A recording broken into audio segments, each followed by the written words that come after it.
Ethan caught me before I completely lost my balance, wrapping one arm around my shoulders while guests rushed toward us with frightened expressions. The music stopped almost instantly, replaced by confused whispers echoing across the reception hall. Someone called for water while another guest hurried to notify the venue manager that something was seriously wrong. I tried to reassure everyone that I was only dizzy, but the room continued spinning as if the floor itself had begun to move beneath my feet. My vision narrowed until faces became soft shapes surrounded by bright light. The last thing I clearly remember before everything faded was Ethan repeating my name over and over, his steady voice cutting through the growing noise around us. When awareness slowly returned, I found myself beneath bright hospital lights.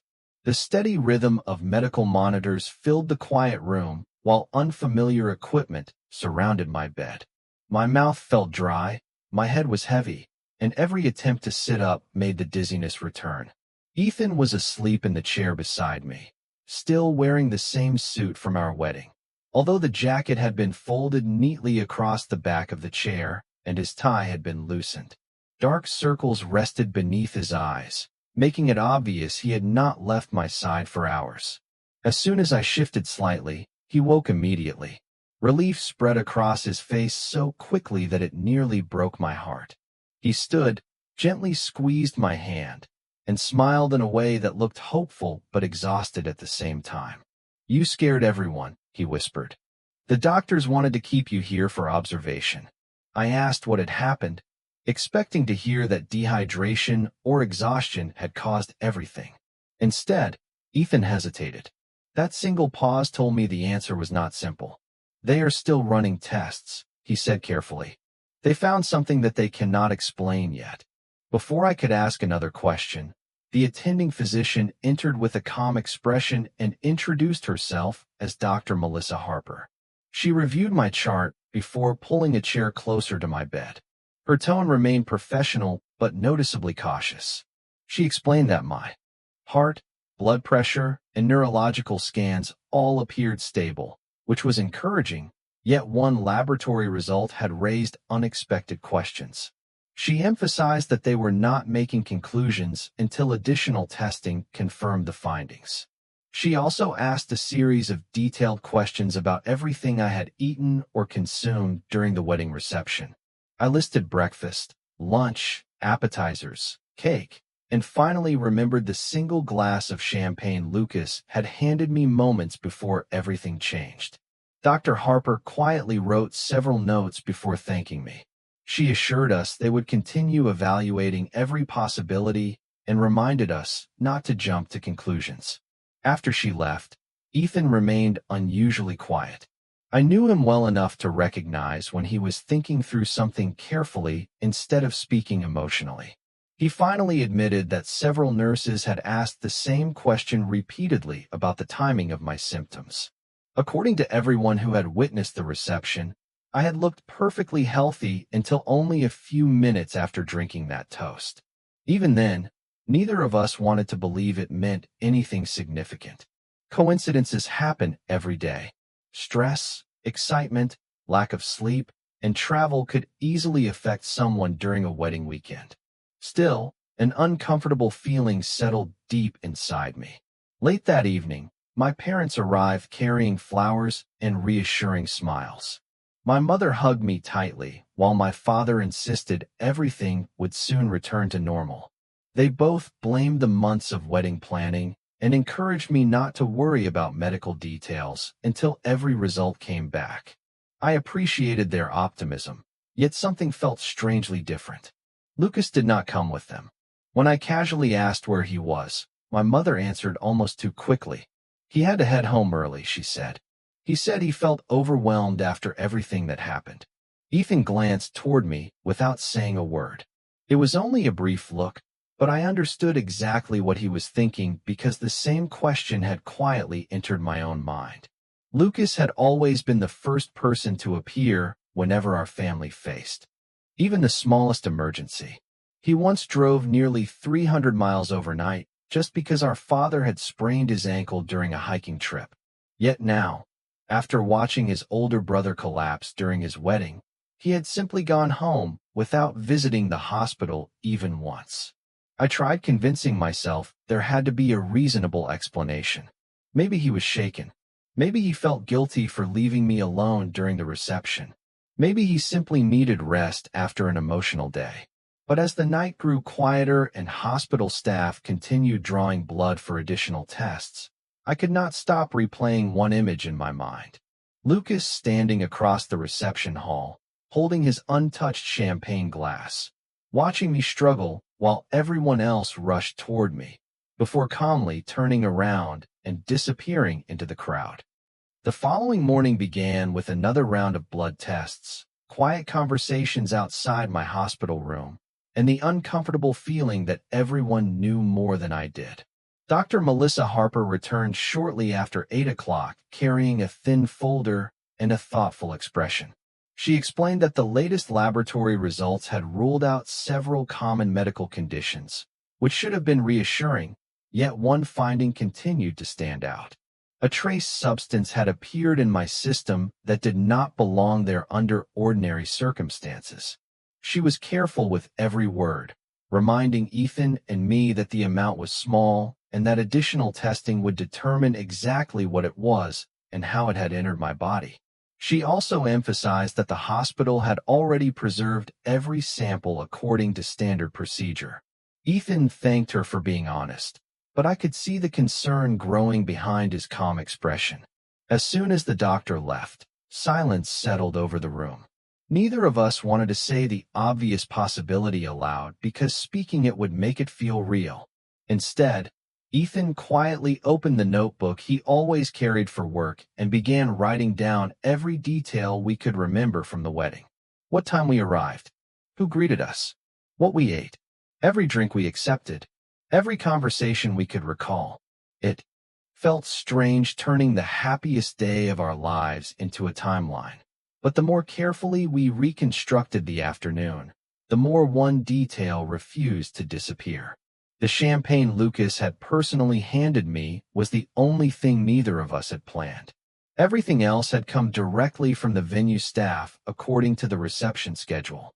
Ethan stopped writing and looked at me. "I am not accusing anyone," he said softly. "I just do not want to ignore facts because they make us uncomfortable." I nodded, knowing he was right.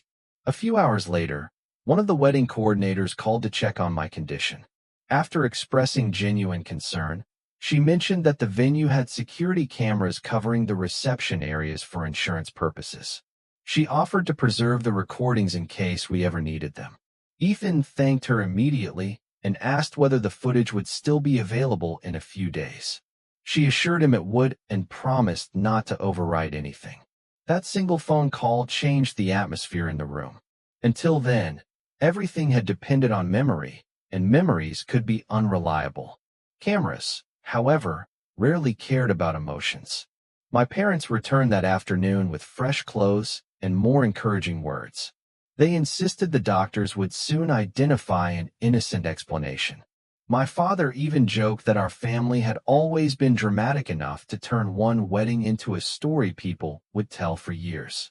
I smiled politely, but another question kept pressing against my thoughts. "Has Lucas called?" I finally asked. My mother hesitated before answering. "He texted this morning," she said. "He said he needed some time to process everything." The explanation sounded reasonable, yet something about the way she avoided eye contact made it feel incomplete. Ethan changed the subject instead of pressing further, but once my parents left, he admitted he had already tried calling Lucas several times. Every call went directly to voicemail. Every message remained unanswered. That was not like him. Even during business trips, Lucas always replied within a few hours. As evening approached, a nurse entered with paperwork asking me to review everything I had consumed during the reception one more time. While reading through the list, I suddenly remembered something so ordinary that I had overlooked it completely. Lucas had insisted on carrying the champagne himself, even though servers were already walking around with full trays. At the time, I thought he was simply trying to make a heartfelt family toast more personal. Now that memory no longer felt sentimental. It felt deliberate. Ethan immediately added the detail to his notebook. Neither of us claimed it proved anything, but together with everything else, the pattern was becoming harder to dismiss. Before leaving for the night, Dr. Harper stopped by once more. She explained that one of the confirmatory tests would take another day, but she encouraged us to avoid speculation until the evidence was complete. As she reached the doorway, she paused and offered one final piece of advice. Sometimes people focus so much on answering who that they forget to ask why, she said gently. Long after the lights in the hallway dimmed and the hospital grew quiet, I lay awake staring at the ceiling. For the first time since the wedding, I stopped asking myself whether something terrible had happened. Instead, I found myself wondering who would benefit if it had. I was discharged from the hospital 2 days later with more questions than answers. The doctors were satisfied that I was stable enough to recover at home, but they reminded me that the final laboratory report was still pending. They encouraged me to rest, avoid unnecessary stress, and return immediately if I experienced any unusual symptoms. Ethan thanked every member of the medical staff before helping me into the car. As we drove away from the hospital, neither of us spoke very much. The silence between us was not uncomfortable. It was filled with the same unanswered questions that had followed us since our wedding day. When we arrived at our house, flowers and congratulatory cards covered the front porch. Friends and co-workers had no idea that what should have been a honeymoon had turned into medical appointments and uncertainty. Ethan carried everything inside while I slowly settled onto the living room sofa. My phone was filled with messages from relatives asking how I felt, but one conversation remained noticeably absent. Lucas had still not called. He had not sent a message. He had not even acknowledged that I was home. I finally decided to reach out myself. The call went directly to voicemail. I left a simple message telling him I was recovering and hoping we could talk whenever he felt ready. Hours passed without a response. The following afternoon, Ethan received a call from the wedding coordinator. She explained that the venue had secured the security recordings exactly as promised. If we wanted copies, we would need to submit a formal request because the files were considered part of the venue records. Ethan immediately thanked her and began the paperwork. He was not searching for proof against anyone. He wanted clarity. We both knew that memories changed over time, but recorded events did not. Later that evening, my parents invited us to dinner, insisting that spending time together would help everyone move forward. The atmosphere felt strangely cautious from the moment we arrived. My mother prepared my favorite meal, and my father tried several times to lighten the mood with familiar family stories. Yet every conversation seemed to circle around one person without ever mentioning his name. Finally, I asked the question that had been sitting heavily on my mind for days. Has anyone actually seen Lucas since the wedding? My parents exchanged a quick glance before my father answered. He admitted that Lucas had stopped by the house briefly the morning after the ceremony to collect a few personal belongings before leaving again. He claimed he needed space and wanted to stay with a friend for a while. My mother quickly added that he sounded exhausted and overwhelmed. Something about their explanation felt rehearsed, as though they had repeated it several times already. On the drive home, Ethan remained unusually thoughtful. After several miles, he finally spoke. Have you ever noticed how often Lucas compared his life to yours? At first I dismissed the question. Every pair of siblings compared themselves from time to time. But once Ethan began mentioning specific moments, memories surfaced that I had ignored for years. Lucas joking that I always got the lucky breaks. Lucas laughing that I was our parents' favorite without ever sounding completely amused. Lucas making comments whenever someone congratulated me on a promotion or another milestone. I had always interpreted those remarks as harmless teasing because that was easier than considering anything deeper. The more I reflected on them, however, the more a pattern quietly emerged. It was never one dramatic argument or one obvious conflict. It was years of small comparisons, subtle disappointments, and comments that I had brushed aside because I loved my brother and assumed he wanted the best for me. That night, While organizing our wedding photos on my laptop, Ethan suddenly stopped scrolling. One image caught both of our attention. It had been taken only seconds before the reception toast. In the background, almost hidden behind several guests, Lucas was standing near the refreshment table. His attention was not on the celebration, the speeches, or the photographers. He was looking directly at me with an expression I had never noticed before. It was not anger. It was not sadness. It was something colder, something distant, as though he had already accepted that events were about to unfold exactly as he expected.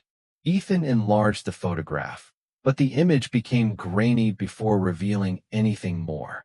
Even so, neither of us could ignore what we had seen. For the first time, I stopped asking whether Lucas had been hiding something from our family. I began wondering how long he had been hiding it from me. 3 days after returning home, Ethan received the security footage from the wedding venue. We waited until the evening before opening the files, partly because we were exhausted and partly because neither of us wanted to discover that our growing suspicions were justified. Ethan connected his laptop to the television in our living room, and together we watched hours of ordinary wedding moments unfold. Guests arrived with smiles. Children ran across the lawn chasing bubbles. Relatives greeted one another with war.